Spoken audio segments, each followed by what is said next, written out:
네, 8월 22일 새벽 기도회를 시작하겠습니다. 오늘 말씀은 창세기 12장 1절에서 9절까지의 말씀인데요. 그 중에서 4절까지의 말씀을 읽겠습니다.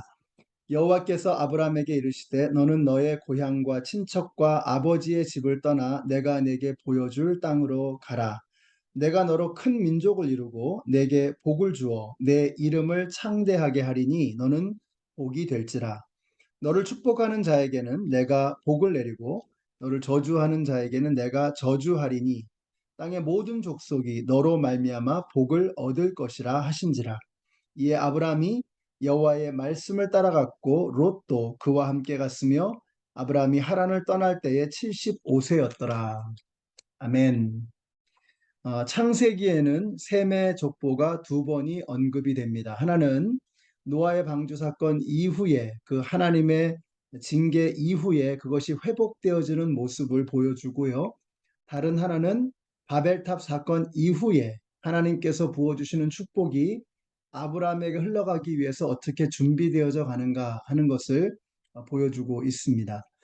자, 그런데 이 아브라함에게 있어서 참 흥미로운 것은, 이 족보가 흥미로운 것은요, 이 아브라함은 노아의 세 아들 셈과 함과 야벳 중에서 이 셈의 족속 중에서, 셈의 이 자손들 중에서 나오게 되는데, 흥미로운 것이 이 셈에게서 다섯 아들이 있었는데 그 중에 아르박삿이 있습니다. 이 아르박삿이 다섯 명의 아들 중에서 제일 약하거든요.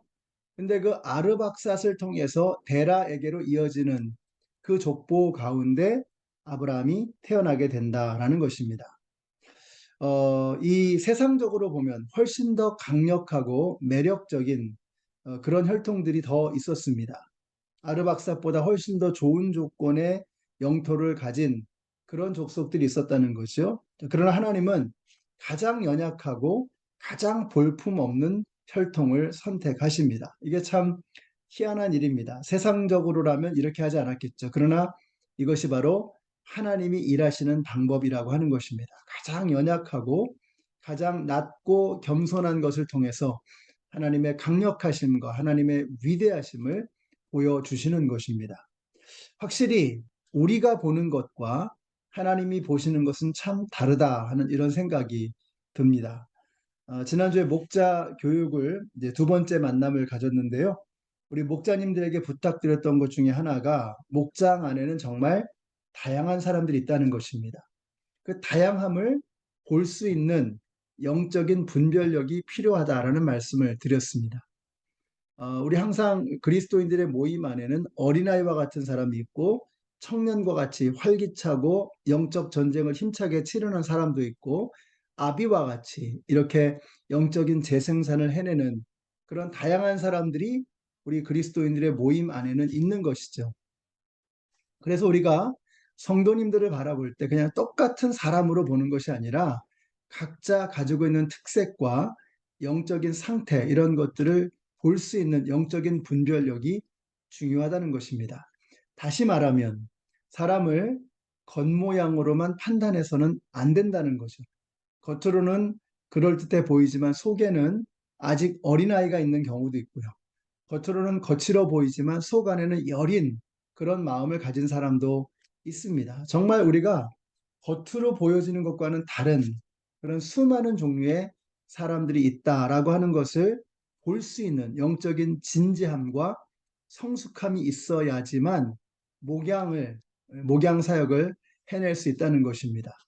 우리 교회가 영혼을 구원하는 그런 교회가 되어지기를 원한다면 우리 교회가 3세대가 함께 제자가 되어지는 그런 교회가 되어지기를 원한다면 우리는 바로 이 사람의 내면을 깊이 안에 들어가 있는 그 속의 모습을 볼 수 있는 영적인 분별력을 우리가 가져야만 합니다. 여러분, 우리가 예수님을 믿지 않는 사람들을 바라볼 때 그 사람들을 똑같은 눈으로 바라보는 것이 아니라 아직 그 사람 안에 예수님이 없기 때문에 저 사람들이 저렇게 말할 수밖에 없고 행동할 수밖에 없다는 것을 이해할 수 있어야 그 사람들을 품어줄 수 있고 사랑해 줄 수 있고 그래서 그들에게 예수님의 사랑을 전하게 되고 그래서 그것을 통해서 그들을 정말 성숙한 제자로 만들어갈 수가 있는 것이죠. 근데 이것을 보지 못하면 쉽게 함부로 사람을 정죄하게 되고 판단하게 됩니다. 그러면 영혼 구원도 제자를 만드는 일도 이루어질 수 없다는 거죠. 우리가 우리의 자녀들을 볼 때도 마찬가지입니다. 우리 자녀들을 가르칠 때도 마찬가지죠. 아이들이 공부를 잘하고 좋은 학교에 가고 좋은 직장을 잡고 돈을 많이 벌고 좋은 일이죠. 그러나 그거보다도 훨씬 더 중요하고 근본적인 것이 있습니다. 그 아이 안에 예수 그리스도께서 살아 계시는가? 이것을 볼 수 있어야 합니다. 그리고 이것을 우리 부모님들이 그리고 우리 교회의 어른들이 자녀들을 바라보면서 이것을 정말 소중하게 여길 수 있어야 합니다. 그래야지 우리의 자녀들을 제자로 만들어 갈 수가 있고, 그래야지만 우리가 3세대가 함께 예수님의 제자가 되어지는 명실상부한 그런 제자를 만들어내는 그런 교회가 되어질 수 있는 것입니다. 창세기 12장이 참 중요한 것은 하나님께서 이제 당신의 사랑을 이 땅 가운데 흘려보낼 한 사람을 발견하시는 거예요. 근데 그 사람의 겉모양이 우리가 기대하고 생각하는 것하고는 참 다르다는 것입니다. 11장 30절에 보시면 이렇게 말씀해요. 사레는, 그러니까 아브라함의 아내죠. 아브라함의 아내 사레는 임신하지 못함으로 자식이 없었다라고 말씀하고 있습니다. 임신을 하지 못했다라고 하는 것은, 자식을 갖지 못한다라고 하는 것은 그것이 그에 대해서 끊겨진다는 의미겠죠. 뿐만 아니라 12장 1절에 보니까 이렇게 말씀해요. 여호와께서 아브라함에게 이르시되 너는 너의 본토 친척 아비 집을 떠나 내가 내게 지시할 땅으로 가거라. 이렇게 말씀하고 있습니다. 자, 여러분, 하나님께서 아브라함을 부르시는 거예요. 근데 그 아브라함은 어떤 사람이냐? 4절에 보니까 그는 나이가 75세였다는 겁니다. 자, 그러니까 아내는 더 이상 임신을 할 수 없어서 후사를 볼 수 없는 그런 상태였고, 아브라함은 벌써 나이가 75세가 되었다는 것입니다. 그러니까 겉모양으로 보면 이 사람은, 조건으로만 따진다면 이 사람은 더 이상 소망이 없는 거죠. 그런데 이 사람에게 성경은 뭐라고 말씀하시는가? 12장 1절에 보니까 여호와께서 아브라함에게 이르시되, 여호와께서 아브라함에게 말씀하시되, 이렇게 말씀하고 있어요. 자, 그러니까 무엇입니까? 하나님께서 말씀하시면 그 사람에게는 소망이 생긴다는 것입니다. 그러니까 절망적인 상태에 있었던 아브라함이지만 자식을 갖지 못했고 75세가 되었습니다. 그러나 하나님께서 그에게 말씀하셨다는 거예요.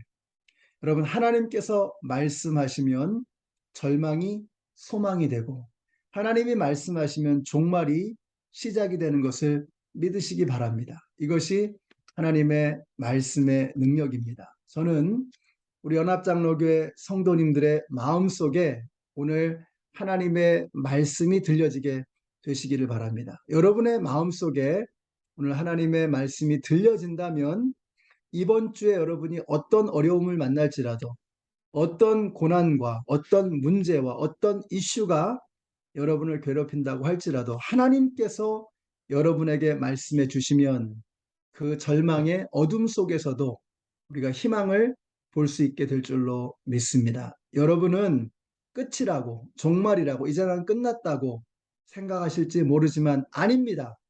하나님이 말씀하시면 바로 그 자리에서, 그 절망의 자리에서 새로운 출발, 새로운 시작이 이루어지는 것을 믿으시기 바랍니다. 이번 한 주 우리 사랑하는 성도님들, 여러분께서 하나님의 말씀을 붙잡고 하나님의 말씀과 함께 이번 한 주를 멋지게 승리하며 살아가시는 우리 모두가 되시기를 우리 예수님의 이름으로 축원합니다.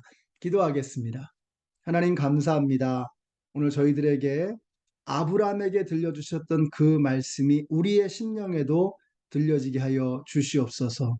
우리가 각자 가지고 있는 어려움과 문제와 아픔과 장애물이 있을지라도 우리의 심령에 하나님의 말씀이 울려 퍼질 때 우리가 그 모든 어려움을 이겨 나갈 수 있을 줄로 믿습니다. 포기하지 아니하고 말씀과 함께 끝까지 승리하며 살아가는 이번 한 주간 되게 하여 주시옵소서. 예수님의 이름으로 기도드렸습니다. 아멘.